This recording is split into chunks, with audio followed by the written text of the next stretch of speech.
Esse é uma cápsula e nós vamos falar agora sobre o desfile militar da China, né? Vocês sabem, teve um grande encontro lá na China, o Grupo de Xangai de Cooperação Econômica, estava o Putin lá, estava o Erdogan, estava a galera toda, Narendra Modi, cara, o Narendra Modi da Índia, que é inimigo da China, estava todo mundo lá na China para lustrar o saquinho do Xi Jinping. E, lógico, para dar uma indireta para o Trump. Tentaram dar umas indiretas para o Trump que foram até meio direta. Olha isso aqui, o Putin aqui no carro com o Narendra Modi, e aí uma revista, né, a The Economist, falando que não, porque como ganhar na geopolítica, tipo, o Trump não sabe o que fazer na geopolítica, tá fazendo lambança e coisa e tal. E eu avisei, o Trump come esse tipo de blefe no café da manhã, meu amigo. O cara tem um monte de defeitos. Eu não gosto muito do Trump não, tá? Eu critico o Trump pra caramba aqui. Mas no final das contas, esse cara, ele come blefe desse tamanho no café da manhã, porra. E foi isso que aconteceu. Olha a resposta que ele deu aqui para a China e para a Rússia e para a Índia, e esse pessoal devia ficar preocupado. Vamos falar sobre isso daqui. Essa notícia não foi sugerida por ninguém, eu que trouxe aqui para falar para vocês, mas eu agradeço a todo mundo que sugere notícias lá no nosso site, no visãolibertaria.com, e agradeço também a você que está assistindo o nosso vídeo. Se você gosta do nosso conteúdo, por favor, deixe o seu like e se inscreva aqui no canal, né? Lembrando que lá no canal Mundo em Revolução, que é o meu outro canal, eu falo sobre essas guerras todas, a guerra da Ucrânia, a guerra de Israel, a guerra da Venezuela, todas elas que estão acontecendo agora. Diariamente tem boletim sobre cada uma dessas guerras lá. Eu vou deixar alguns vídeos aqui na descrição desse vídeo, caso você queira conhecer o meu trabalho por lá. Eu recomendo muito que você acompanhe isso, né? Mas é lógico, o que está acontecendo lá é muito fácil de ver. É mais ou menos a mesma coisa que o Lula está fazendo aqui no Brasil. Não gritando soberania, soberania, não, que vamos bater nos Estados Unidos e coisa e tal. E essa estratégia da China, da Rússia, da Índia, do Brasil, é baseada numa visão de que os Estados Unidos sempre precisou, ou sempre preferiu, ao longo dos últimos anos, manter a postura de que não vou comprar briga não, fazer comércio é melhor do que fazer briga. O que é verdade, fazer comércio é melhor do que fazer briga, e dá mais dinheiro para todo mundo e coisa e tal. O problema é que o Trump subverteu essa lógica. O Trump não está tão interessado assim em fazer comércio, ele quer fazer briga.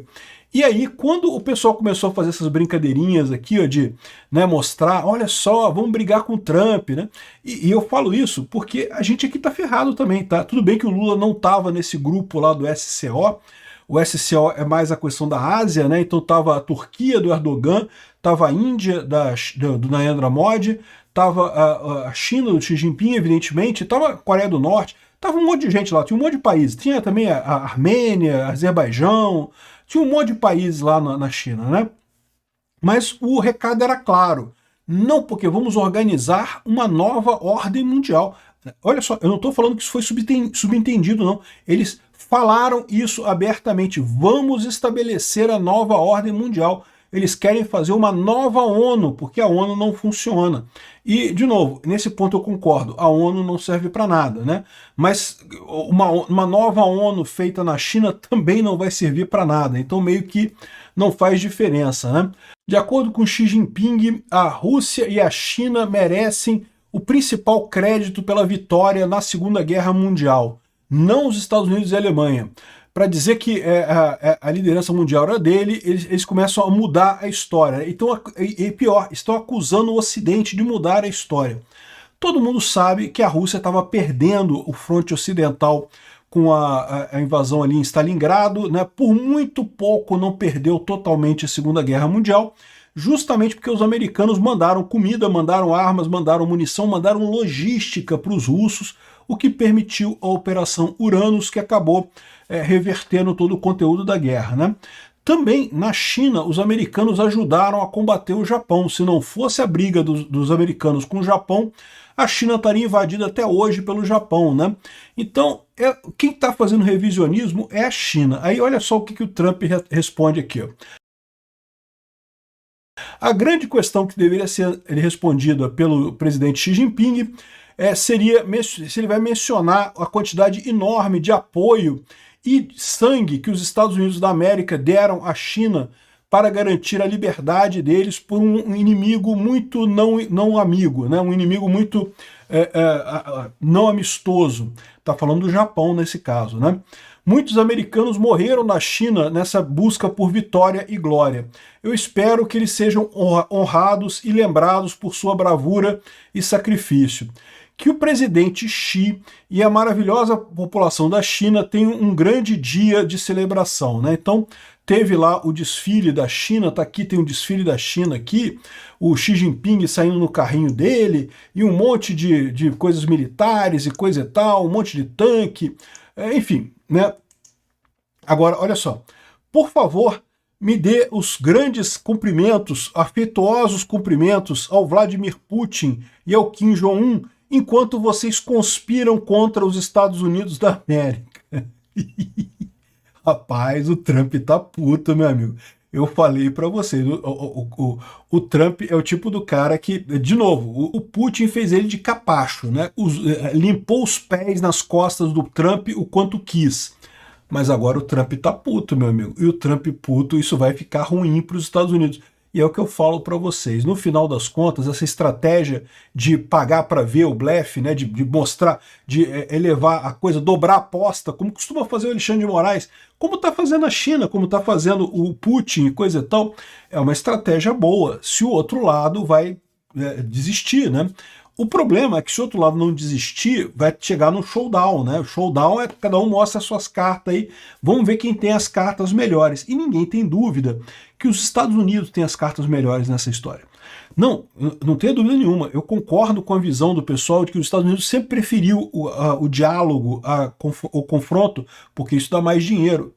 E é uma decisão muito boa, no final das contas. Mas a verdade é a seguinte, se o Trump escolher o confronto, vai ser ruim para os Estados Unidos, vai perder dinheiro os Estados Unidos. Mas a China vai perder muito mais.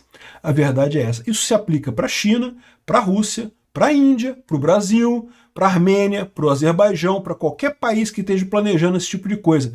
E digo mais, se aplica também para os Estados Unidos contra todos esses países juntos. Por um motivo muito simples. A tecnologia principal, a maior tecnologia que a gente tem hoje é americana. E por mais que a China seja muito boa em copiar a tecnologia, em seguir a tecnologia, não lidera ainda não. Os Estados Unidos é quem lideram. E esse é um fator crucial nessa história. A economia chinesa parece muito forte, mas não é tão forte assim. É igual o exército chinês. O exército chinês aqui parece bacana, olha só quantos caminhõezinhos aqui, lançadores de mísseis, olha só que coisa fantástica, né? Um monte de tanque, olha só. Sabe há quanto tempo que o exército chinês não participa de uma guerra? Desde 59, né? Foi 60 e pouco. Quando é que foi a guerra do Vietnã? A China fez uma guerra no Vietnã. Depois disso, a China perdeu para o Vietnã. A China tentou invadir o Vietnã, não conseguiu. E depois disso nunca mais teve guerra na China. A China tentou invadir Taiwan várias vezes logo depois da independência de Taiwan e não conseguiu. E quando eu falo a China invadir Taiwan, eu não estou falando chegar na ilha de Taiwan não, tá? Eu estou falando isso aqui, olha só, tá vendo essa ilhazinha aqui, ó? Essa ilha aqui, ó. Essa ilhazinha aqui, ó, isso aqui é Taiwan, tá? Essa ilha aqui é de Taiwan. Fica aqui do ladinho da China, aqui, tá vendo? Isso aqui, ó. A China tentou invadir 4 vezes essa ilha aqui nos anos 50 e não conseguiu. Não conseguiu. Taiwan bateu a China todas as vezes. A China faz décadas que não participa de uma guerra e as últimas que participou perdeu. Não sei, pode ser que o exército chinês seja realmente muito bom, seja muito fantástico e consiga fazer muitas coisas e coisa e tal. Desfile eles sabem fazer muito bem. Agora eu vou contar um segredo para você, fazer desfile e fazer guerra são coisas totalmente diferentes. Ter um monte de tanque que funciona para fazer parada militar é uma coisa, ter tanque que funciona na prática é outra. Olha o que o Putin descobriu no final das contas. Então eu tô achando que o pessoal da China está se ferrando nessa história e vai se ferrar e vai arrastar junto a Rússia, vai arrastar junto a Índia e vai arrastar junto o Brasil se realmente ficar nesse negócio, né? Aí tem o pessoal sempre briga com isso daqui, ó, isso aqui, ó. A China mostrou a capacidade nuclear dela, olha só, tem bombas nucleares e coisa e tal. Bombas nucleares que nunca vão ser usadas. Porque todo mundo sabe que bomba nuclear é o fim do mundo, não vai sair de nada disso daqui. É por esse motivo que a Rússia não vai usar, a China não vai usar também, ninguém vai usar. É uma inutilidade completa esse tipo de coisa. Então, no final das contas, essa coragem toda da China, essa tentativa de brigar com o Trump e coisa e tal, isso vai acabar mal para eles. E pior, quem tiver junto com eles também, inclusive o Brasil. E a verdade é a seguinte, né? É sempre meio ridículo esse negócio de ficar fazendo desfile militar, né? Tá provando o quê para quem, meu amigo? Ah, que você tem tanque que consegue andar no asfalto? Esses tanques andam na lama? Eu não sei se andam na lama, pô. Cadê? Isso aqui é asfalto, pô. Anda no asfalto, até meu carro anda. Ou seja, esse negócio aqui é uma besteira danada que não quer dizer absolutamente nada. Sempre achei meio ridículo isso. Aliás, critiquei o próprio Trump quando o Trump fez um desfile militar lá em Washington. Falaram que era para comemorar não sei quantos anos do exército americano e coisa e tal. Não, bacana, beleza. De novo, continuo achando ridículo esse negócio de desfile militar.